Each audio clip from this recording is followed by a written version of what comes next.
Hello children, welcome you all to the online biology revision. Even though our body has many barriers, anyhow pathogens manage to enter to the body. So our immune system is there to fight against these pathogens. Today I'm going to discuss about the immunity which comes under Unit 4, Topic 6b in the scheme of work for the students who follow Pearson Edexcel Advanced Level Biology.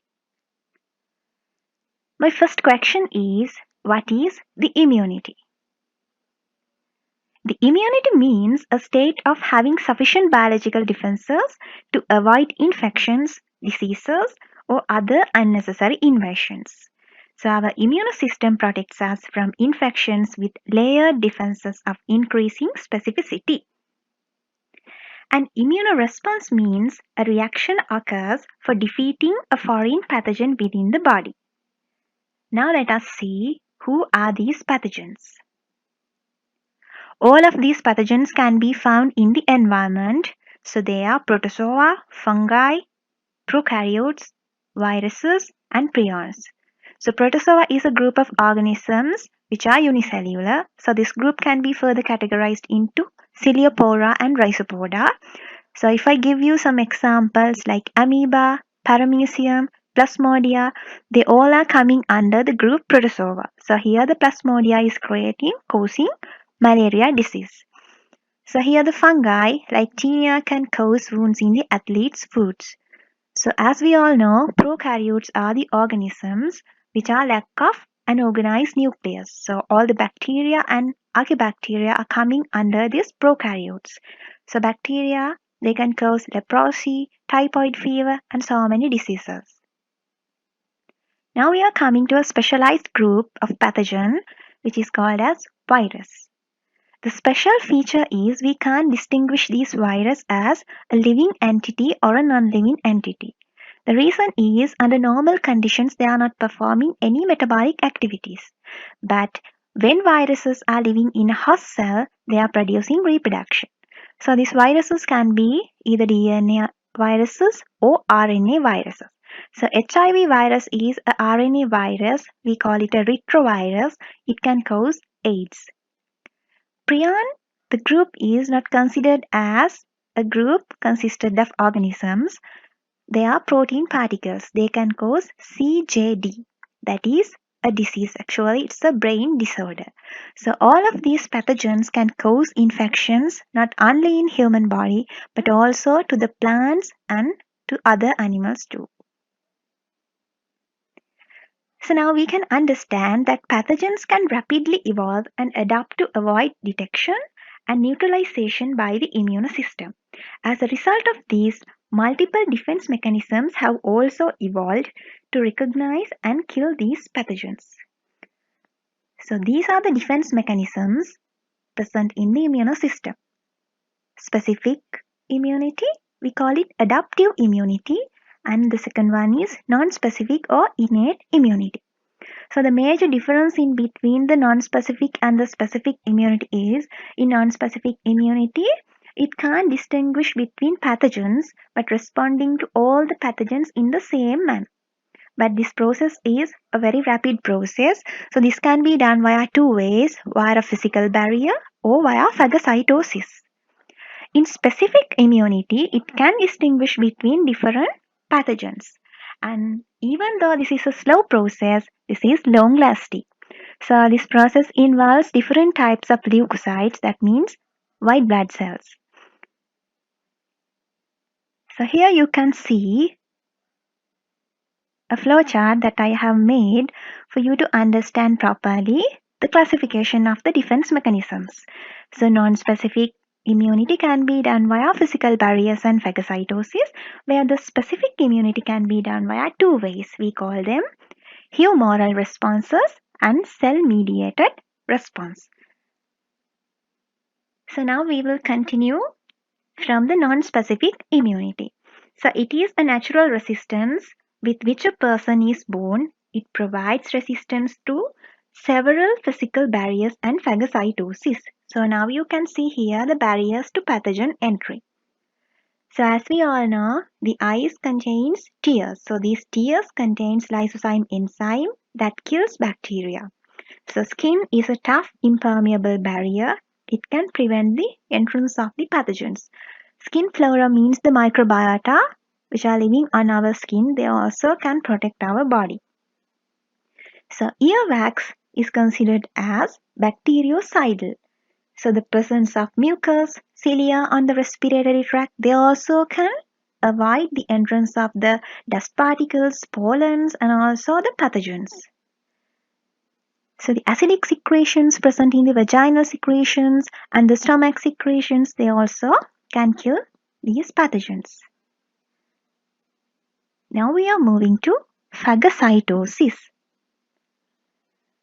So now you can see here, phagocytosis is done via leukocytes. I told you leukocyte means white blood cells. When an inflammatory response occurs, a chemical called histamine is secreted by basophils and mast cells. So mast cells are present in the connective tissues. So they are dilating blood vessels in that area. So histamine is the chemical which can dilate these blood vessels, not only dilating but also increasing the permeability of the walls of the blood capillaries. So because of this, it allows the antibodies and the macrophages to penetrate and come to the affected area. So these macrophages can destroy the pathogens via phagocytosis, while these antibodies can combine with the antigen and kill the foreign pathogen. So now you can see from the diagram, these macrophages, they can ingest this foreign particle, and within the cell they are secreting hydrolytic enzymes. Because of this action, that foreign particle is being destroyed. Now we are moving to the specific immunity. This is called as acquired or adaptive immunity. So acquired immunity is often subdivided into two major types based on how it was introduced. For an example, naturally acquired immunity occurs through contact with a disease-causing agent when the contact was not deliberate. But artificially acquired immunity develops only through deliberate actions such as vaccination.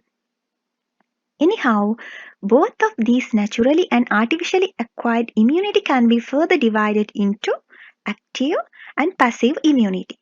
So active immunity is induced in the host itself by antigen. So this is lasting much longer time. Passive immunity is acquired through transfer of antibodies.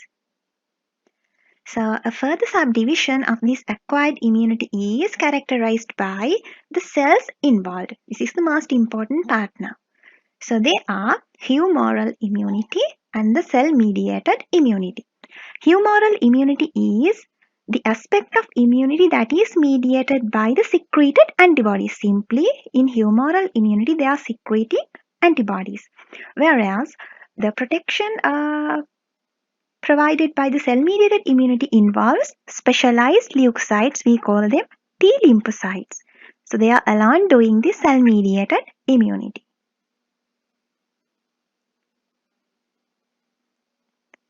Now we are coming to the humoral immunity. These are the major steps involved in the humoral immunity. I told you these B cells are involved in this humoral immunity. So first of all, the B cells activation. So that means the antigen is binding with the native B cell receptor. Then after this activate the B cells, so the clonal selection happens. That means the proliferation step. That means the cell division, multiplication. After that, the cell differentiation. So these activated B cells are differentiated into two other cell types. These are plasma cells and memory cells. So these plasma cells can produce antibodies. These antibodies are binding with the antigen and destroying, killing the microorganism. So these memory cells are also playing a major role. That means they are storing immunologic memory. So that means once this disease, this antigen is coming to the body, they can remember this, they can recognize this. So when this disease causing antigen is coming again to the body, they are identifying this and destroying. That is called as the humoral immunity. As well as now we are going to the cell-mediated immunity. This one also consisted of several steps. The first step is cognitive phase. Second step, activation phase. Third step, effector phase. Here in cell-mediated immunity, as I told you before, T cells are involving. So in the cognitive phase, macrophages display foreign antigens on their surface in a form that can be recognized by these T cells. We call them T helper cells. So during the activation phase, these T helper cells produce a chemical called cytokines that are promoting the proliferation, that means the multiplication of the T cells and other cells including these macrophages.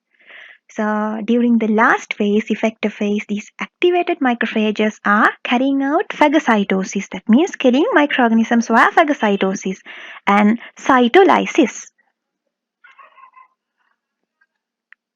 So now here I'm giving you some of the questions based on the types of the acquired immunity. The first one is natural passive immunity.